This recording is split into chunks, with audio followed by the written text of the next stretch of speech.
Hello and welcome to Indian Story. There is nothing more beautiful and exciting than story. Everybody has a story.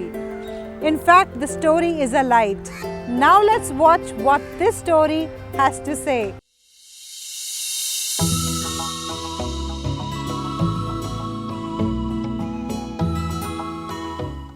मैं संतोष केडिया और अभी मैं CEO administrative GK Kedia company में।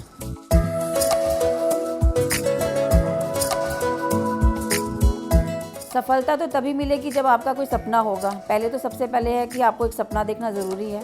उस सपने को पूरा करने के लिए आपको कर्म करना है और कर्म करने के लिए आपको पहले अपने आप को पूरा डेडिकेशन से करना है, डिसिप्लिन में होना ज़रूरी है और तभी आपको सक्सेस मिल सकती है।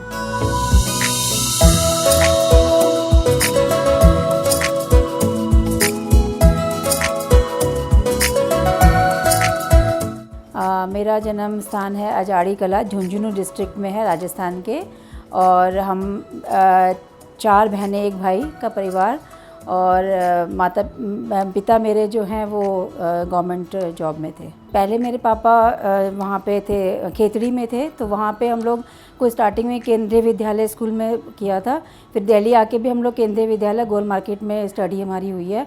मैं 8th से मैं केंद्रीय विद्यालय गोल मार्केट से पढ़ी हूँ। मैंने दिल्ली यूनिवर्सिटी से ग्रेजुएशन करी है और 1990 में मेरा ग्रेजुएशन हुआ था। फिर मैंने M.Com SOL से किया था और 92 में मेरी SOL से M.Com हो गई थी कंप्लीट। जैसे कि मैंने बताया कि मैं स्ट्रगलिंग थे, मेरे मतलब लाइफ रही थी, तो इसके साथ साथ में फिर जॉब स्टार्ट कर दी थी मैंने। 93 से लेकर 96 में मेरी मैरिज हुई थी, तो तब तक मैंने 4-5 साल मैंने जॉब किया था। मैंने as an account assistant job करी थी, 5 साल मैंने जॉब करी है। मिंडा ग्रुप में मैंने लास्ट जॉब की थी 96 में। मेरे पापा का नाम है रामोतार अग्रवाल। वो अपने भाइयों में तीसरे नंबर पे हैं। 7 भाइयों की उनकी फैमिली है और 2 बहनें हैं। और मेरे पापा, चूँकि सिर्फ मेरे पापा ही अपनी फैमिली में पढ़े लिखे थे, वो जॉब करते थे, गवर्नमेंट सेमी गवर्नमेंट जॉब थी उनकी सेंट्रल गवर्नमेंट में। तो उनकी जो हमने लाइफ देखी थी वो बहुत स्ट्रगलिंग थी। और हमारे मतलब पापा की मैरिज के 2-3 साल, मतलब 5-6 साल बाद ही मेरे दादाजी की डेथ हो गई थी।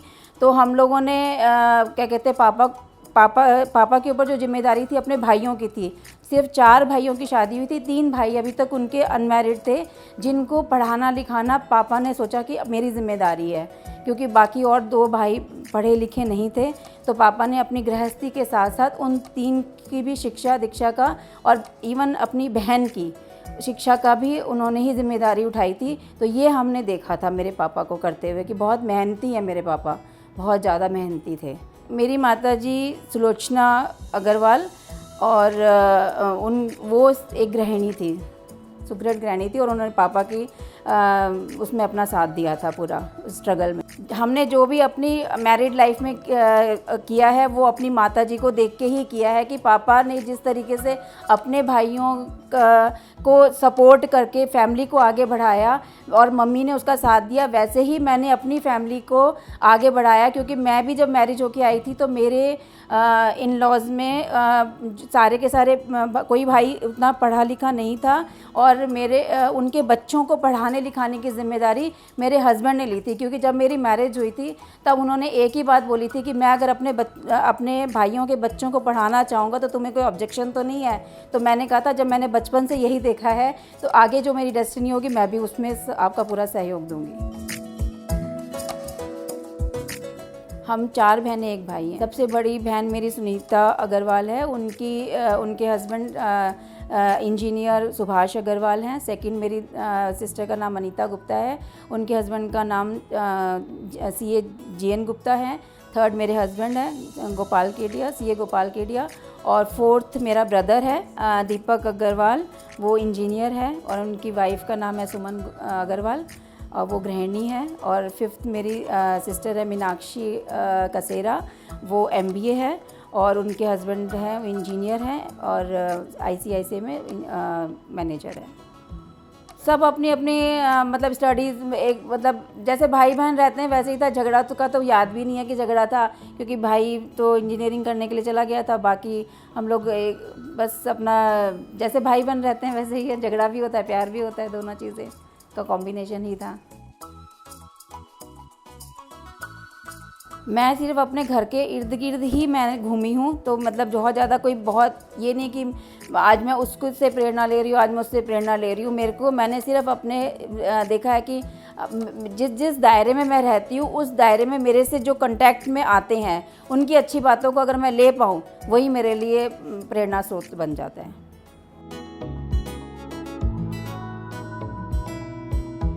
चैलेंजेस तो अभी देखो बहुत कोई मेजर तो मेरे सामने नहीं आया है, क्योंकि मैंने देखा है कि मेरे हस्बैंड उसमें हर चैलेंजेस को लेने के लिए कैपेबल हैं, तो उनका सपोर्ट पूरा होता है। तो एज सच कोई मेरे पास अभी तक मेरे सामने कोई ऐसा चैलेंज नहीं आया है।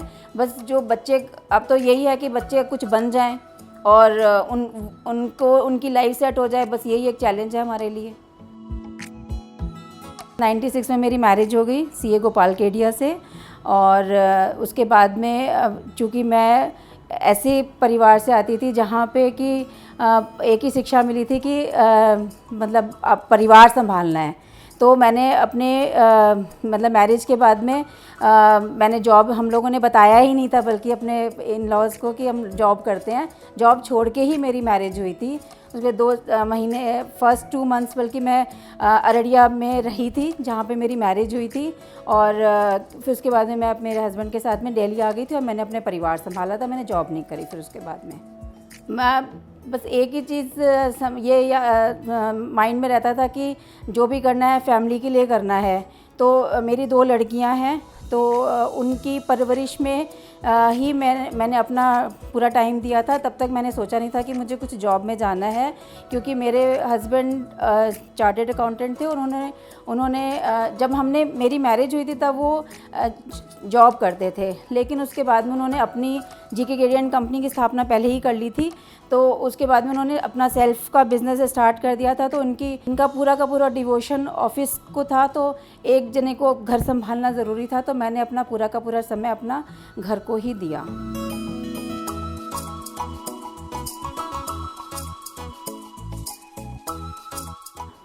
मेरी शादी हुई थी 1996 में मई 30 को, और जब हमारी मुलाकात हुई थी तब इन्होंने सिर्फ मुझसे एक ही सवाल किया था कि मैं अपने परिवार में सपोर्ट करना चाहता हूँ, तो तुम उसमें अब मेरे को सहयोग दे पाओगी? तो मैंने कहा था मेरा बचपन भी उसी तरीके से बीता है, तो मैं जहाँ तक हो पाएगा मैं करूँगी सपोर्ट।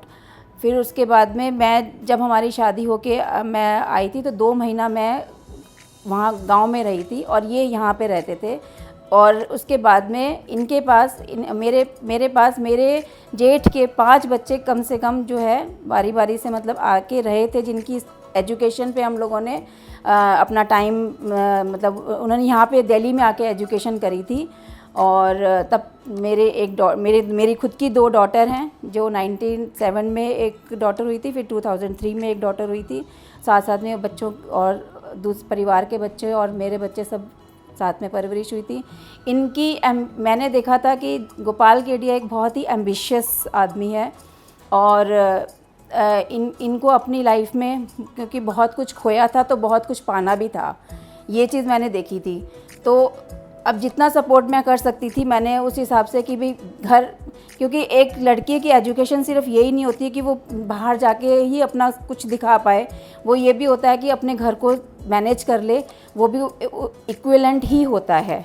भले ही उसको मॉनेटरी बेनिफिट ना मिल रहा हो, लेकिन उसको एक सपोर्टिव अगर अपने हस्बैंड को कर देती है तो वो भी उसकी लाइफ का एक बहुत बड़ा अचीवमेंट होता है। तो मैंने अपनी लाइफ को उसी दिशा में लेके गई हूँ मैं अपनी लाइफ को। 2 बेटियाँ हैं मेरी बड़ी बेटी का नाम प्रज्ञा केडिया है, उसका जन्म 29 अक्टूबर 97 को हुआ था, और आज वो सीए फाइनल कर रही है। दूसरी नंबर की बेटी है वो पूजा केडिया, और वो 2003 में सितंबर में हुई थी, सीए कर रही है। सीए इंटर में उसने अभी एग्ज़ाम देगी नवंबर में, और एसआरसीसी कॉलेज से वो ग्रेजुएशन कर रही है। मैं अपनी बेटियों को यही मैसेज देना चाहूँगी कि अपनी ज़िंदगी में कितनी भी आगे बढ़े, लेकिन अपने संस्कार को नहीं भूलना चाहिए। शादी होने के बाद मैंने अपने ससुर को तो देखा नहीं, क्योंकि उनकी डेथ मेरे आने से पहले हो चुकी थी।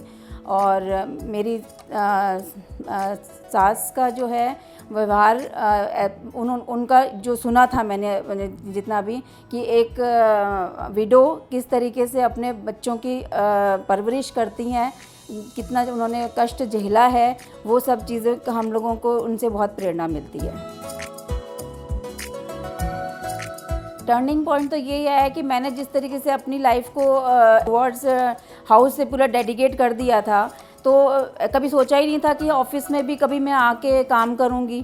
तो मेरा टर्निंग पॉइंट ये था कि ये 2015 में जब इन्होंने ये फ़ैसला लिया कि मैं इसमें एपेलेट ट्रिब्यूनल में बॉम्बे शिफ्ट होऊंगा, तो वो हमारे लिए बहुत बड़ा टर्निंग पॉइंट था कि मैं बच्चों को अकेले कैसे मैनेज करूँगी, क्योंकि उस समय मेरी लड़की की 12th क्लास में थी वो, और छोटी वाली बेटी भी, मतलब दोनों ही उनकी ज़िम्मेदारी थी पूरी तरीके से, ऑफिस पूरी तरीके से रन करना एक तरीके से, तो वो सारा देखना।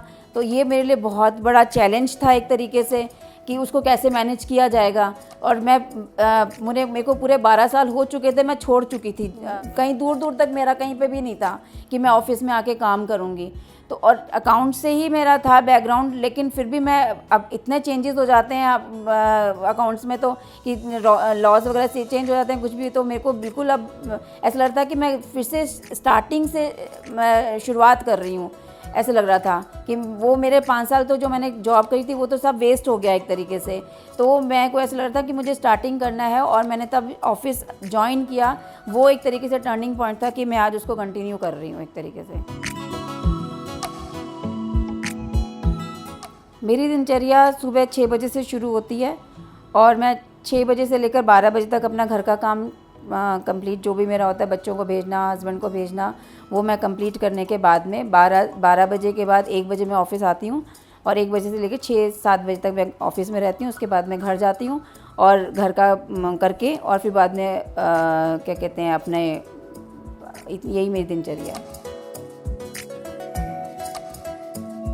बचपन में तो ट्रैवलिंग सिर्फ अपने रिश्तेदारों के घर करी थी और कहीं पे नहीं करी। शादी के बाद में कहते हैं ना, फर्स्ट टाइम एरोप्लेन में बैठे थे तो कहते हैं बिहार में कि गधा जन्म छूट जाता है, तो वो गधा जन्म छूटा था जब हम फर्स्ट टाइम वहाँ मॉरिशस गए थे। तो वो बहुत अच्छी जगह थी। फिर उसके बाद में सिंगापुर, हांगकांग, थाईलैंड, मतलब सारे अपने नेबर हो गए। लेकिन मैंने एक ही चीज़ देखी कि 4 दिन की चांदनी फिर अंधेरी रात वाली ही बात होती, मतलब फिर अपनी रूटीन में आना। वो सिर्फ एक घूमने के लिए ही वो देश सही है, लेकिन है ना, क्या कहते हैं, अपने देश में आके ही अच्छा लगता है और अपनी संस्कृति ही अच्छी लगती है।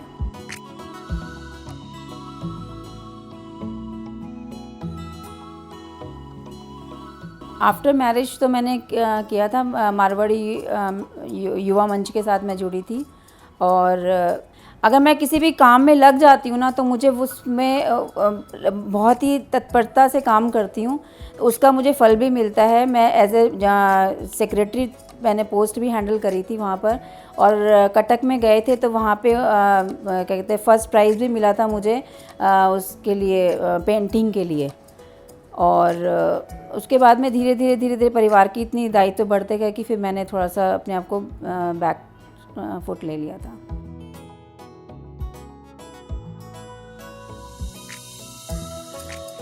आजकल के यूथ को सिर्फ मैं अपनी तरफ से एक ही, एज ए मदर, मैं यही गाइड करना चाहूँगी कि वेस्टर्न संस्कृति जो है, वेस्टर्न कल्चर है, वो सिर्फ देखने में ही भले ही एक बहुत आपको लुभावना सा लगता है, लेकिन जो अपनी जड़ है, जो अपनी संस्कृति है, उसको स्टडी करो, उसको जानो कि वो क्या है। क्योंकि अल्टीमेटली वहीं से सारी की सारी संस्कृति जो है वो जन्म ली है। अपनी संस्कृति को जानना बहुत ज़रूरी है और उसको पाश्चात्य में जो आजकल चल रहा है उस तरीके से नहीं करके, बल्कि फॉरेनर्स जो हैं वो अपनी इंडियन संस्कृति को अपना रहे हैं, लेकिन हम अपने ज्ञान को भूलकर दूसरे को कर रहे हैं। वो चीज़ बच्चों को छोड़नी चाहिए। इंडियन स्टोरी आप जो हर छोटे से छोटे लेवल से आप जो एक कोई भी ऐसा व्यक्तित्व आप निकाल के लाते हो, ये एक बहुत बड़ा आप मैं तो कहूँगी कि शुरुआत बहुत अच्छी है कि आपने जो शुरुआत करी, क्योंकि जो दिखता है वो तो सभी देखते हैं और जो नज़र में नहीं आता है उसको कैसे लोगों के सामने लाया जाए, क्योंकि छोटे से छोटा कंट्रीब्यूशन भी सोसाइटी में बहुत बड़ा होता है। तो ये इंडियन स्टोरी कर रही है। Yes, we are all unique. We come and go, but these stories are legacy forever. Do share your story with Indian Story anytime, anywhere. And don't forget to subscribe our channel